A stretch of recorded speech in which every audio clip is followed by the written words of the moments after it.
1991. The Cold War is ending. The world steps back from the brink of mutually assured destruction. After the breakup of the Sega Republic, Nintendo emerges the dominant superpower. No more heated rhetoric of Genesis does what Nintendo don't.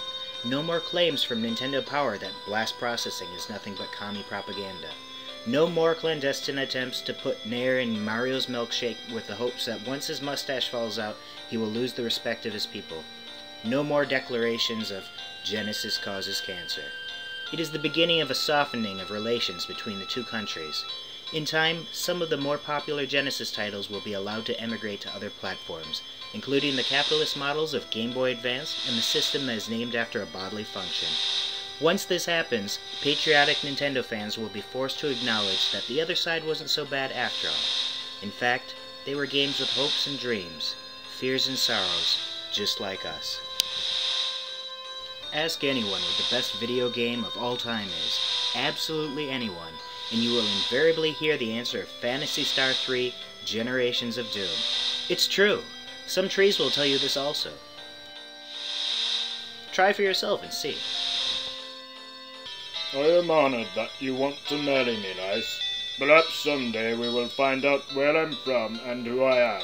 Sounds good. Maybe someday we'll also find out why that ring's on your finger. The people of Phantasy Star III live surrounded by forgotten technology that they can no longer use or understand in a period of decadence. This would be much like having your grandparents' generation capable of sending people to the moon, while your generation is only coming up with crappy innovations like automated phone systems. We value your call and look forward to helping you, but all of our operators are currently imaginary. Please press to continue to hold, or stay on the line to end this call. Before Orakio left for the final battle, from which no one returned, he advised his people never to kill anyone, not even Laians. This rule is called Orakio's Law by Orakians. Unbeknownst to Orakians, Laians live by the very same rule, though they call it Laia's Law. Laia gave it to them before she left 1,000 years ago. Since Orakians and Laians can't kill each other, they use cyborgs and monsters to fight their battles. Aha! A loophole in the commandment, thou shalt not kill. Well done! Extra points for creativity. There are many classes of defensive equipment in Phantasy Star III.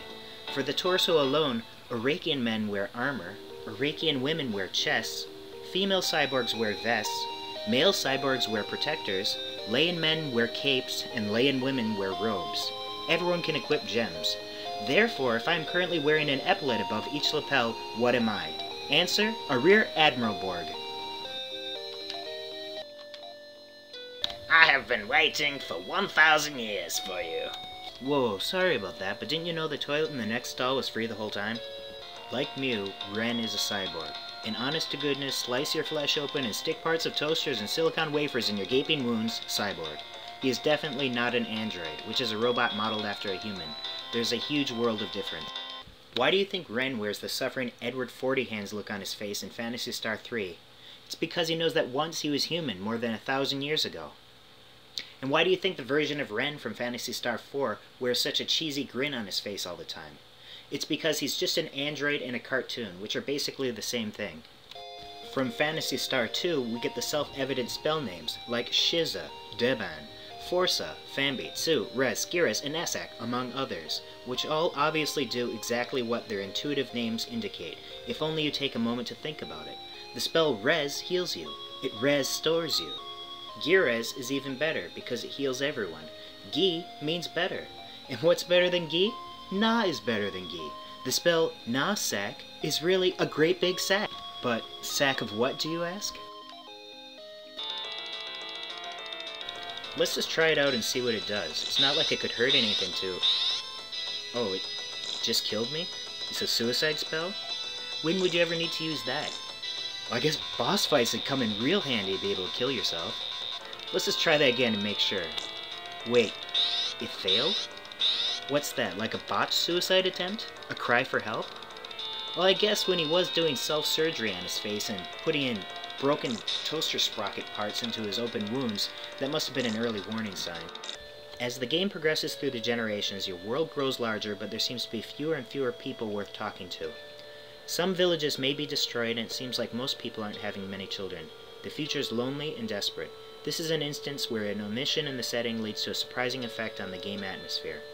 Silent Hill on the PlayStation 1 didn't have the processing power to handle displaying all of its environment, and so the developers added a fog to conceal the faraway background. This actually made Silent Hill more frightening instead of less. Similarly, the diminishing population density as time goes on in Phantasy Star III helps to create a depressing atmosphere of a culture being smothered by dark force. It's as if all the people are going off to Jupiter to transform into a new stage of life and are forsaking the Earth to intelligent dogs and robots, like in the book City by Clifford D. Simak. Hey, which one of you guys is Jenkins? The main worlds of Phantasy Star III are Landon, Aquatica, Aridia, Draconia, Terminus, Frigidia, and Hernia. I think my monitor's broken. I'm only seeing 3 worlds, and isn't this supposed to be Aquatica? This looks like it should be Frigidia. I'll have to see about that. I bought this game when it first came out for the Genesis and paid $80 for it. Today I wouldn't spend $80 on a pair of shoes. Was this game worth it? The first time I was on my way to fight Siren in the 2nd generation, I remember feeling the way I'd like to imagine Columbus may have felt when he discovered that the Earth was round. So yeah, you don't get that from a pair of shoes.